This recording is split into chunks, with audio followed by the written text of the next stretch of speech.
தயவு பாகம் 141 அருட்பெருஞ்சோதி அகவல் உரைவிளக்கம் திருவருட்பா 6ஆம் திருமுறை அருட்பெருஞ்சோதி அகவல் உரைவிளக்கம். உரைவிளக்கம் அருளியவர் அனகன் தயாநிதி சுவாமி சரவணானந்தா. திருச்சிற்றம்பலம். அருட்பெருஞ்சோதி அருட்பெருஞ்சோதி தனிப்பெரும் கருணை அருட்பெரும் ஜோதி. அகவல் வரிகள் 1417 1418. பதம் பெற காய்ச்சிய பசுனரும் பாலே இதம் பெற உருக்கிய இளம் பசுனையே பதம் பெற காய்ச்சிய பசுனரும் பாலே இதம் பெற உருக்கிய இளம் பசுனையே. அருள் விளக்கம். ஆவின் 5 பொருளாகிய பஞ்சகவ்யம் மனிதனின் இந்த ஐம்பூத தேக சுத்திக்கும் வளர்ச்சி விளக்கத்திற்கும் துணையாக வழங்கப்பட்டுள்ளன. இப்பொருள் ஐந்தும் ஒருவர்க்கு உயிர்வதை அற்ற அருள் வழியில் கிடைப்பனவே ஆகும். பால் அறிவு விளக்கத்தையும், நெய் உடல் விளக்கத்தையும், உஷ்ண சமணத்தையும் உண்டு பண்ணும். இக்காரணங்களால் இவைகள் விசேட பொருள்களாக மதித்து தெய்வத்திற்கு அபிஷேகத்திற்கு உபயோகித்து போற்றி கொள்ளப்படுகின்றன. இங்கு கடவுள் உண்மையை ஒன்று பக்குவமாக காய்ச்சப்பட்ட நல்ல பசுவின் பாலுக்கும், இரண்டாவதாக இன்ப நறுமணம் கமழ உருக்கப்பெற்ற இளம் பசுவின் நெய்யுக்கும் ஒப்பனை செய்து உரைக்கப்படுகின்றது. நல் ஆவின் பாலினை சுவைபட பதமாக காய்ச்சினால் அதில் பொன்மையான மேலாடை தோன்றும். அடியிலுள்ள பாலும் சுவை பெற்று விளங்கும். இப்படிப்பட்ட பாலோடு உவமிக்கப்படும் கடவுள் உண்மை என்ன என நோக்குவாம். ஐஞ்சக்தி கொண்ட கடவுள் உண்மையே ஒவ்வொரு ஆன்ம அணுவிலும் செயல்பட்டு ஐம்பூத தேகம் கொண்டு விளங்குவதாம். அந்த ஆன்மாவே கடவுள் கொண்டு விளங்கும் தன் ஊர்தியாக குறிக்கப்படும். அந்த ஆன்மாவே கடவுள் கொண்டு விளங்கும் தன் ஊர்தியாக குறிக்கப்படும். அருள் ஞான விசாரத்தால் தன்னை ஆன்ம ஜோதியாக கண்டு அருள் வாழ்வு மேற்கொள்ளும் போது சூழ் தேகமே சுத்த பொன்மேனியாகவும், அக ஆனந்த உணர்வே சுக இன்ப வடிவமாகவும் அனுபவத்தில் ஏற்பவன் ஆகின்றான். ஆகையால் தான் கடவுளை இப்படி காய்ச்சிய பாலுக்கு ஒப்பிடப்படுவதில் மெய்ப்பொருள் விளக்கம் காண முடிகின்றது. மீண்டும் கவனிப்போம். இப்படிப்பட்ட பாலோடு ஓமிக்கப்படும் கடவுள் உண்மை என்ன என நோக்குவாம். ஐஞ்சக்தி கொண்ட கடவுள் உண்மையே ஒவ்வொரு ஆன்ம அணுவிலும் செயல்பட்டு ஐம்பூத தேகம் கொண்டு விளங்குவதாம். அந்த ஆன்மாவே கடவுள் கொண்டு விளங்கும் தன் ஊர்தியாக குறிக்கப்படும். அருள் ஞான விசாரத்தால் தன்னை ஆன்ம ஜோதியாக கண்டு அருள் வாழ்வு மேற்கொள்ளும் போது சூழ் தேகமே சுத்த பொன்மேனியாகவும், அக ஆனந்த உணர்வே சுக இன்ப வடிவமாகவும் அனுபவத்தில் ஏற்பவன் ஆகின்றான். அடுத்து பசுவின் நெய் சரியாக காய்ச்சினால்தான் நல்ல மனமுள்ளதாய் இருப்பதோடு சுத்தமாக ஆறி உறைந்து பக்குவமாய் விளங்கும். காய்ச்சல் குறைவானாலும் அதிகம் உருகி போவதாலும் கெட்டுப்போகும். இந்த நறு நெய்யை கடவுள் வண்ணமாக காண்பதில் சில உண்மையை ஓர்ந்து கொள்ளலாம். அது ஆன்மாவின் இயற்கை தயவு அல்லது அன்பாம். ஆன்மாவின் இயற்கை தயவு அல்லது அன்பாம். இது மனிதனில் சுத்தமாக விளங்கும் போது வாழ்வு இன்பமாக நிலவும். அந்த சுத்த தயவுதான் நேயம் எனப்படும். நெய்க்கும் நேயம் என்ற சொல் வழக்கு உண்டு. ஆன்ம நேயம் தான் நல் பசுவின் நெய்யாக கொள்ளப்படும். இந்த ஆன்ம நேயமே அருள் இன்பமாக நிறை மனிதனில் அனுபவப்பட்டு விளங்குவதாம். இந்த ஆன்ம நேயமே அருள் இன்பமாக நிறை மனிதனில் அனுபவப்பட்டு விளங்குவதாம். அடுத்ததாக அகவல் வரிகள் 1419 1420. உளர்ந்திடாதென்றோ ஒருபடித்தாகி, உளர்ந்திடாதென்றோ ஒருபடித்தாகி மலர்ந்து நல்வண்ணம் வயங்கிய மலரே, மலர்ந்து நல்வண்ணம் வயங்கிய மலரே. அருள் விளக்க உரை. உலகில் வண்ண மலர்கள் எத்தனையோ தினமும் மலர்ந்து விளங்குகின்றன. அம்மலர்களில் சில கண்கவரும் நிறை தோற்றமும் நிறமும் கொண்டனவாய் இருக்கும். நல்ல மனம் இருக்காது. சில மனம் இருக்கும். எழிலான தோற்றம் இல்லாதனவாய் இருக்கலாம்.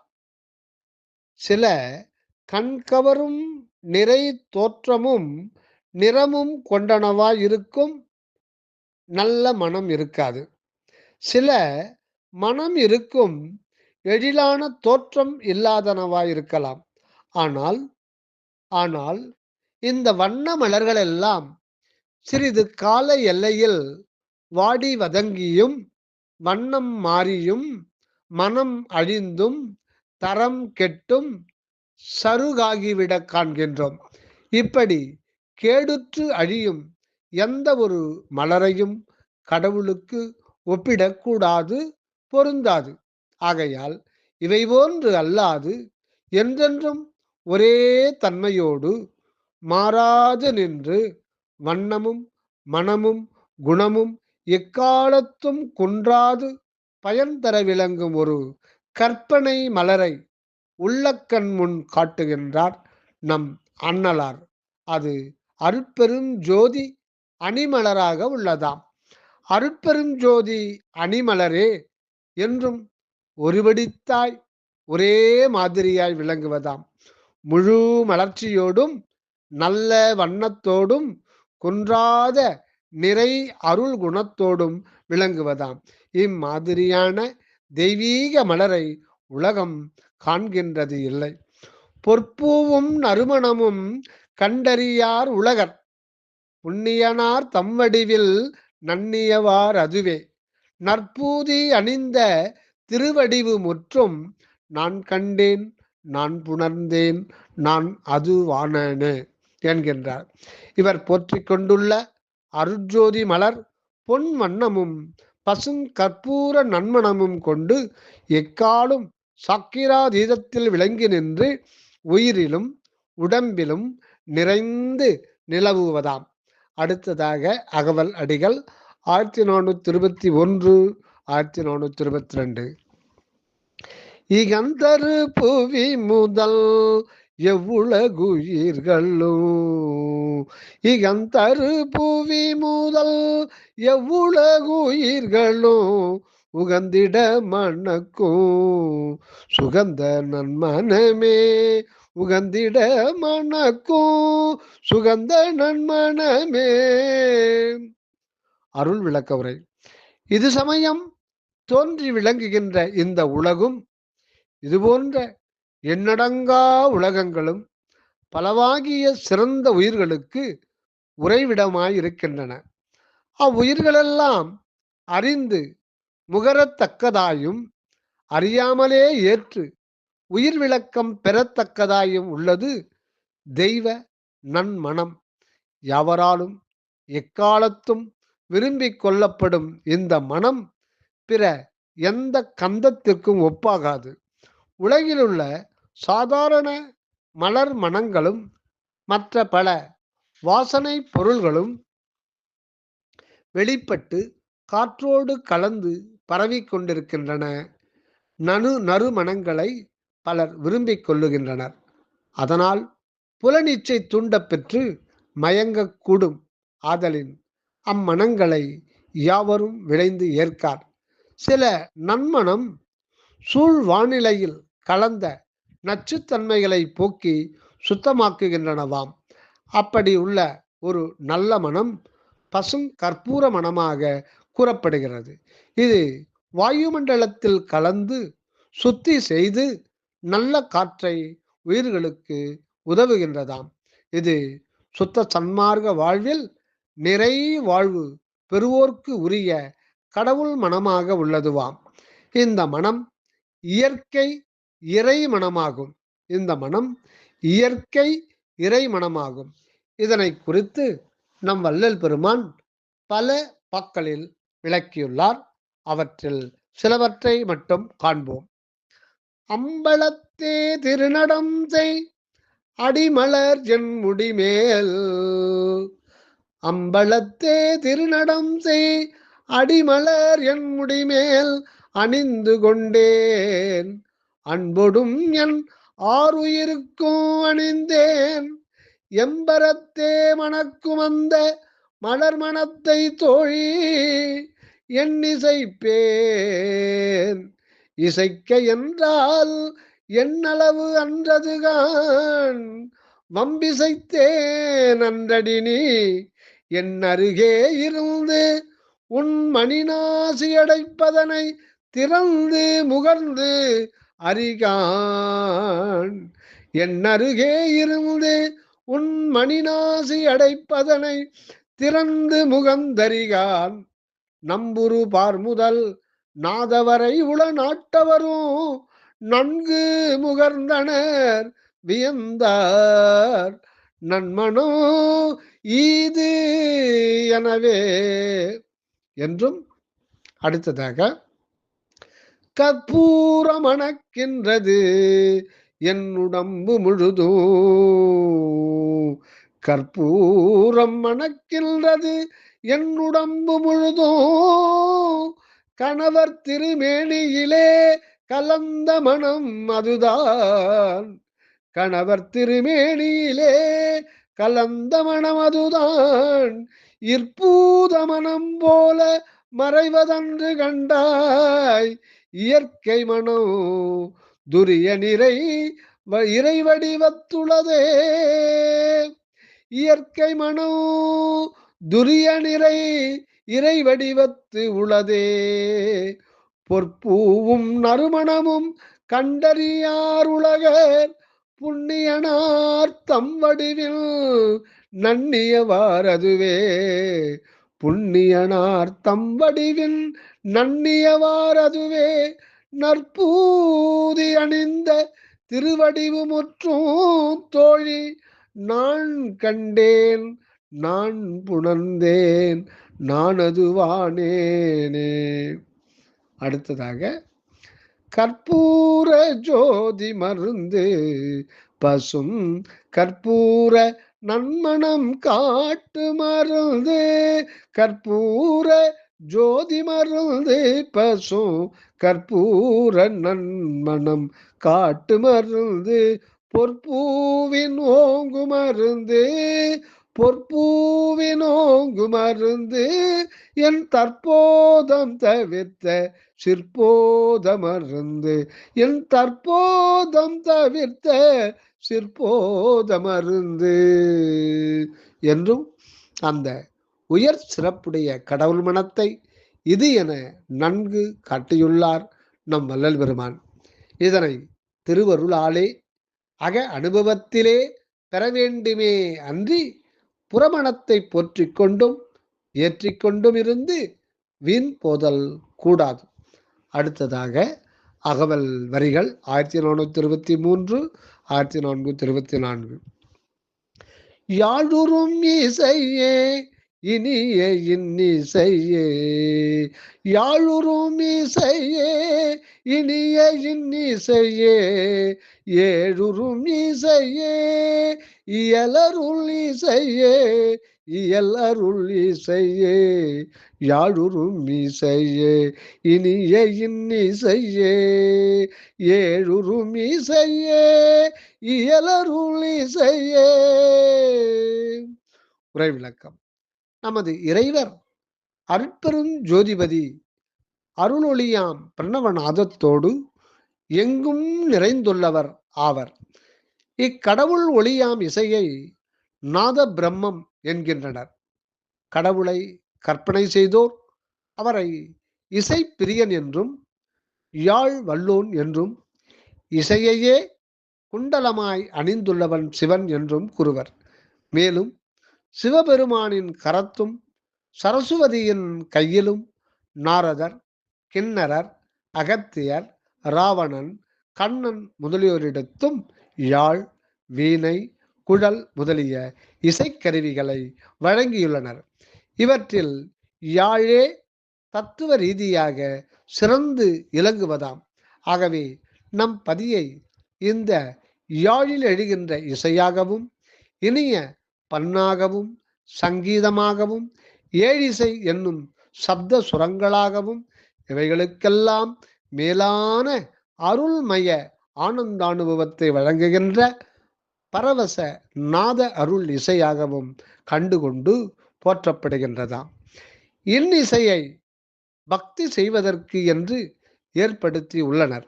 அப்படி பக்தியினால் உளமுருகும் பக்தர்கள் இசை வல்லத்திலே தம்மை மறந்து மூழ்கி இன்புறுகின்றனர். இன்னும் இசையால் மக்களையும் கீழின உயிரினங்களையும் ஓரறிவு தாவரங்களையும் கூட வசப்படுத்தி நலம் காணச் செய்ய முடிகின்றதாம். உலகம் பலவாகிய இசைகளை கேட்டும் கருவி கானங்களை செவிமடுத்தும் மகிழ்ந்துள்ளது பிரணவநாத இயல் இசையிலே தான் உலகங்களெல்லாம் செயல்பட்டு கொண்டே இருக்கின்றனவாம். இதற்கு மேல் மனிதன் தயா ஒழுக்கத்தோடு இருந்து பரநாத நிலை மீது ஏறி பெரும் ஜோதி காட்சியை கண்டு பேரின்பம் அடையக்கூடியவனாய் இருக்கின்றான் என்பதை திருவருளாலே உணர்த்தப்படுகின்றோம். அது அருள் இசையின் பெரும் பயனாம். இசை என்ற சொல் சங்கீதத்தை குறிப்பது அல்லாமல் புகழ், கீர்த்தி முதலிய பண்புகளும் இசைதல் அல்லது இணைந்து ஒன்றுபடல் என்ற செயலையும் பொருத்தம் என்ற பொருளையும் கொண்டதாம். இவையெல்லாம் முடிவில் மனிதனை கடவுளோடு கூட்டி வைத்து புகழ்பட இன்பொடு விளங்கச் செய்வதே உண்மை இசை என்னலாம். அடுத்ததாக அகவல் அடிகள் 1425 1426. திவலொளி பருவம் சேர்ந்த நல்லவளே திவலொளி பருவம் சேர்ந்த நல்லவளே அவளோடும் கூடி அடைந்ததொரு சுகமே அவளோடும் கூடி அடைந்ததொரு சுகமே. உரை விளக்கம். ஞாயிற்றினிடத்தில் பொற்சக்தி இருக்கின்றது. அதுவே அக்கதிரவன் கதிர்களின் மூலமாக உலகெங்கும் பரவி ஐம்பூத பொருள்களிலே அதனாலான உயிரின வடிவங்களிலே எழில் தோற்றம் உண்டாகி திகழ்கின்றதாம். இந்த தோற்ற வடிவங்களிலே இம்மனித பிறப்பு தேகமும் ஒன்றாக உயர் படைப்பாக விளங்குவதை அறிவோம். இந்த மானுட பிறப்பில் புற தேகம் பெண் சத்தின் விளைவாகவும் அக மெய்யறிவு விளக்கம் ஆண் அம்சமாகவும் உள்ளனவாம். கதிரின் ஒளியால் அழகு பெற்று விளங்குவது இந்த பெண் கூறாகிய தேகமே ஆகும். இந்த வடிவம் பொதுவாக பெண்ணின் அம்சமாக இருப்பதால் இந்த வடிவு கொண்டு இலங்கும் பெண்களே மிக்க எழில் தோற்றம் கொண்டு விளங்குதல் இயற்கையாம். இந்த வடிவம் பொதுவாக பெண்ணின் அம்சமாக இருப்பதால் இந்த வடிவு கொண்டு இலங்கும் பெண்களே மிக்க எழில் தோற்றம் கொண்டு விளங்குதல் இயற்கையாம். மாதர் என்ற சொல்லே அழகு என்று பொருள்படுவதாம். அதுவும் அப்பெண்கள் பேதை, பெதும்பை, மங்கை, மடந்தை, அறிவை, தெரிவை, பேரிளம் பெண் என்னும் 7 பருவங்களில் முன்னும் பின்னும் ஈரிரு பருவங்களுக்கு இடையுள் முப்பருவங்களில், அதாவது மங்கை, மடந்தை, அறிவை பிரயாயத்தில்தான் அதிக பொலிவோடு திகழ்வார். இதனைத்தான் இங்கு திவல் ஒளி பருவம் எனப்படுகிறது. திவா என்பது சூரியனாம். இந்த ஒளியால் பெற்ற பொற்பொலிவுடன் திகழும் நல்லாளை சுட்டுகின்றது இந்த அடி. இப்பருவ நலம் மேனியில் மென்மையும் தளதளப்பும் துவர்ச்சியும் கூடியதாய் ஜீவகாந்த சக்தி பர்சனல் மேக்னடிசம் வாய்ந்ததாய் இருப்பதாம். அப்படிப்பட்ட மாதர்களின் முயக்கால் கண்ட சுகானுபவம் பெரிது என்பர் புலன் நெறியில் அழுந்திய உலகர். இதுவும் மிக அற்பமாகவே உள்ளது என காண்கின்றனர் கடவுள் பேரின்பமுறும் பெரியோர்கள். எனவே பேரின்ப லட்சியம் உடையார் சிற்றின்பத்தை தெய்வாம்சமாக கண்டு விலகி நிற்பாரே அன்றி அதில் சிறிதும் விருப்பு வெறுப்பு கொள்ளார். தயவு. அருட்பெருஞ்சோதி அருட்பெருஞ்சோதி தனிப்பெரும் கருணை அருட்பெருஞ்சோதி. தயவு.